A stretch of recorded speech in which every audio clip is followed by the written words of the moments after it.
The Serpentine belt needs changing on the X3 F25. This is a 2-litre diesel model, and the Serpentine belt is down under here, but it's quite tricky to see with this in a way. So we're going to take that out of the way first. So just pops off on this, unlike the earlier model where you had to undo loads of screws. It's the air cleaner for it. Looking rather nice. Now, let's pop you down in here. See it? Okay, the belt starts at the crankshaft pulley. It goes on to various different other components, and it goes via some idler pulleys as well. This one here, I believe, is the tensioner, and with this bolt here we can release the tension on it. I'm just going to pop a socket on there and see if I can turn it gently clockwise to release the tension. While I've done that, see how I did that clockwise? Let's release the tension. This is a 4mm drill bit. I'm going to pop that through this hole here and into there. And what that's going to do is stop it from retensioning it. That just pops into a hole that's just above the nut there. Make sure that's in nice and far. Now, with that tension released, this belt should now just slide off here, and it does. So you've got to remember the pathway it takes, back and forth, all the way over, and we slide it out. Looks like it needs to get onto this crankshaft pulley probably first.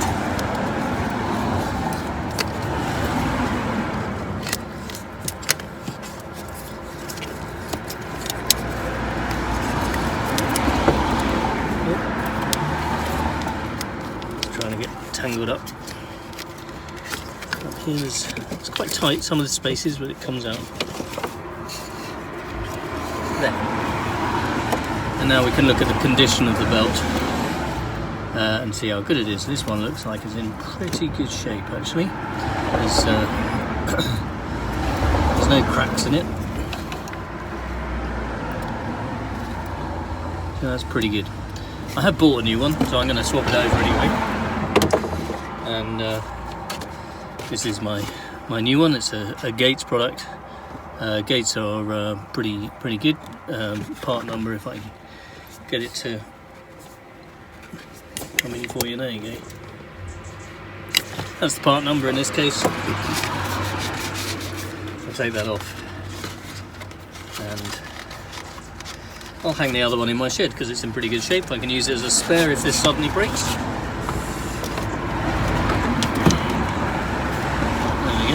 Micro V, it's very flush.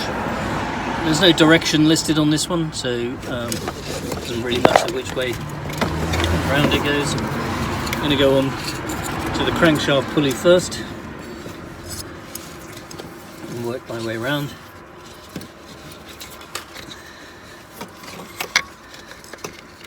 Just got to make sure that this is seated in the relevant grooves on each pulley as we go.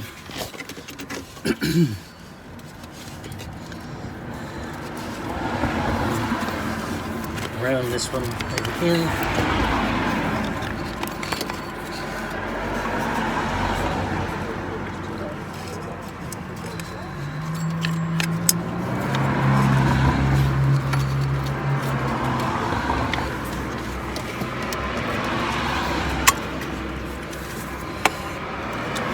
I'm just going to slide it off this one to free up some slack at the top to help me get it on the top one.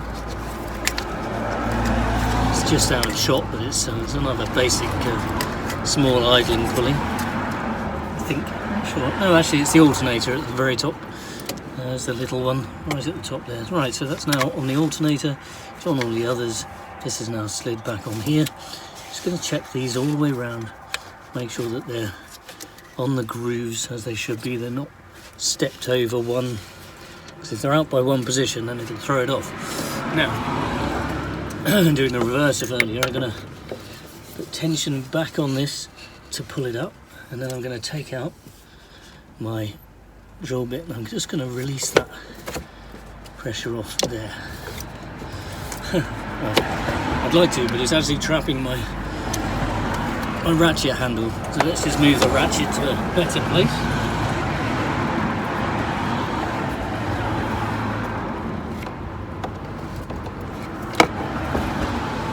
Move it up to here. Oh, there we go.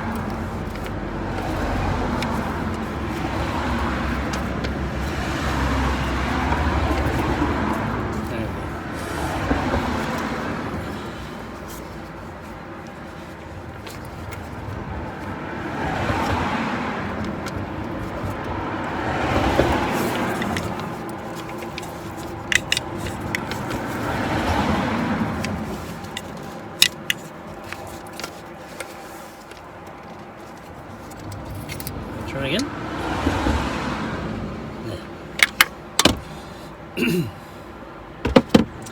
Okay.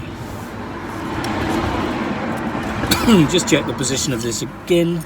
Final time. Make sure it's in the center of all of these. Can't have it in the wrong place. And pop the top back on and give it a start.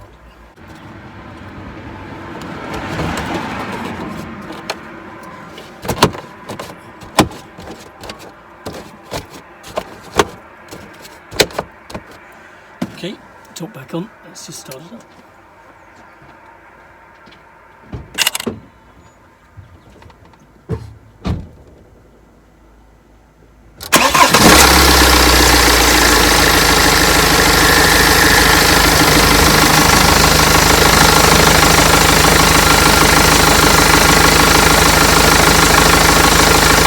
And there we go.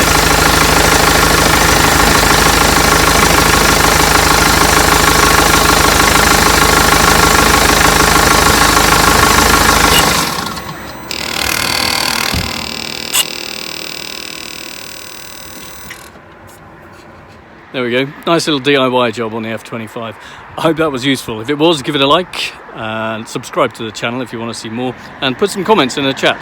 Cool. Thank you for watching, guys. Have a great day.